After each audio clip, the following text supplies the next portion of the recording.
नमस्कार बच्चों, स्वागत है अपनी इस यूट्यूब चैनल में। बच्चों, आज हम भारतीय संविधान के 15 क्वेश्चन लेके आए हैं जो परीक्षा की दृष्टि से वेरी इंपॉर्टेंस रहेगा। तो चलिए देखते हैं। पहला क्वेश्चन है कि संविधान के अंतर्गत भारतीय लोकतंत्र को हम कहाँ दे सकते हैं। तो सही जवाब इसका ए हो जाएगा। भाग 4 के काम में संविधान के अंतर्गत भारतीय लोकतंत्र के आदर्शों को हम कहाँ देख सकते हैं। भाग 4 का सॉरी भाग 4 क्या है? राज्य के नीति से तत्वों से संबंधित है। क्वेश्चन नंबर 2 है कि कल्याणकारी राज्य का उद्देश्य क्या है। तो कल्याणकारी राज्य का मुख्य उद्देश्य है अधिकतम लोगों का अधिकतम कल्याण सुनिश्चित करना। ये कल्याणकारी राज्य का मुख्य उद्देश्य है। तो 2 का सही जवाब बी हो जाएगा। क्वेश्चन नंबर हम लोग 3 देखेंगे बच्चों। क्या है क्वेश्चन नंबर 3? क्या कह रहा है कि निम्नलिखित में से भारत में मौलिक कर्तव्य कौन सा है। तो मौलिक कर्तव्य कौन सा है बच्चों? तो 3 का सही जवाब बी हो जाएगा। हमारी मिली जुली संस्कृति का समृद्ध विरासत को सुरक्षित रखना, यही क्या है, भारत में मौलिक कर्तव्य है। क्वेश्चन नंबर 4 है। क्वेश्चन नंबर 4 क्या कह रहा है बच्चों कि मूल कर्तव्यों का वर्णन संविधान के किस अनुच्छेद में है। मूल कर्तव्यों को जो वर्णन किया गया है संविधान किस अनुच्छेद में? 4 ऑप्शन आपके सामने है। तो मूल कर्तव्यों का वर्णन संविधान के अनुच्छेद 51 के का में है। पूछेगा किस भाग में है? भाग 4 का। और देखो, पूछे किस अनुच्छेद? अनुच्छेद 51 का। पूछे किस भाग में है? भाग 4 का। और बच्चों देखो, कर्तव्य में भी का है, यानी कर्तव्य में भी का है, का 3 का। तो याद हो जाए, कोई दिक्कत नहीं है। क्वेश्चन नंबर 5 देखेंगे कि भारतीय संविधान कौन सा अनुच्छेद या निर्धारित करता है कि राज्य के नीति सिद्धांत किसी न्यायालय द्वारा लागू नहीं किया जा सकते हैं। तो अनुच्छेद 33। तो 5 सही बात सी हो जाएगा बच्चों।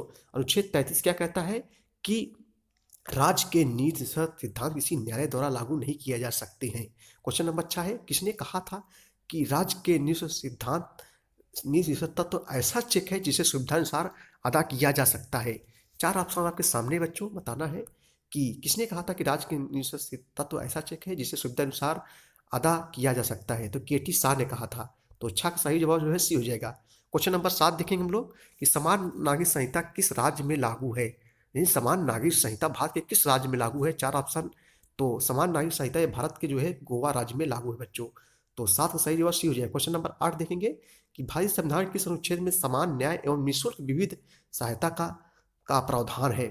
तो अनुच्छेद 39 के का में अनुच्छेद 39 का यह कहता है कि समान न्याय एवं निःशुल्क विविध सहायता का प्रावधान करता है। क्वेश्चन नंबर 9 देखेंगे कि भारतीय संविधान के किस अनुच्छेद में राज्य को ग्राम पंचायतों का गठन का निर्देश दिया गया है। आपको बताना है। तो ग्राम पंचायत गठन बच्चों ये अनुच्छेद 40 में है। तो 9 का सही जवाब बी हो जाएगा। क्वेश्चन नंबर 10 है कि कार्यपालिका से न्यायपालिका के पृथककरण का सिद्धांत संविधान के किस भाग में वर्णित है। यानी कार्यपालिका से न्यायपालिका के पृथककरण का सिद्धांत संविधान किस भाग में वर्णित है। तो सबसे पहले हम देखें कार्यपालिका और न्यायपालिका का अलगाव। ये बच्चों अनुच्छेद 50 में इसका वर्णन किया गया है। ये राज्य के नीतिगत सिद्धांत में है। तो 10 का सही जवाब सी हो जाएगा। अब देखो कैसे याद करेंगे। कार्यपालिका न्यायपालिका का अलगाव खुद पूछता है परीक्षाओं में, किस अनुच्छेद में है।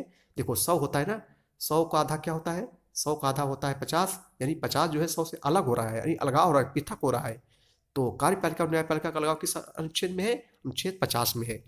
अगला क्वेश्चन फिर हम लोग देखेंगे। क्वेश्चन नंबर 11 है कि निःस्व सिद्धांतों में कौन सिद्धांत गांधीवादी विचारधारा पर आधारित नहीं है। निःस्व सिद्धांतों में कौन सिद्धांत गांधीवादी विचारधारा पर आधारित नहीं है। तो 14 वर्ष के सभी बच्चों के लिए अनिवार्य तथा निःशुल्क शिक्षा, ये गांधीवादी विचारधारा पर आधारित नहीं है। क्वेश्चन नंबर हम लोग 12 देखेंगे फ्रेंड्स। 12 क्या है? निम्नलिखित निर्देशक सिद्धांतों में कौन सा सिद्धांत उदारवादी विचारधारा पर आधारित नहीं है।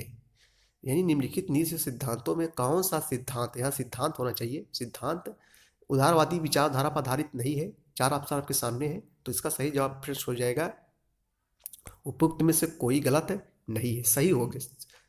तीनों ऑप्शन सही है। क्वेश्चन नंबर 13 है, निम्नलिखित नीति सिद्धांतों में कौन सिद्धांत समाजवादी विचारधारा का प्रतीक है। 4 ऑप्शन आपके सामने बच्चों।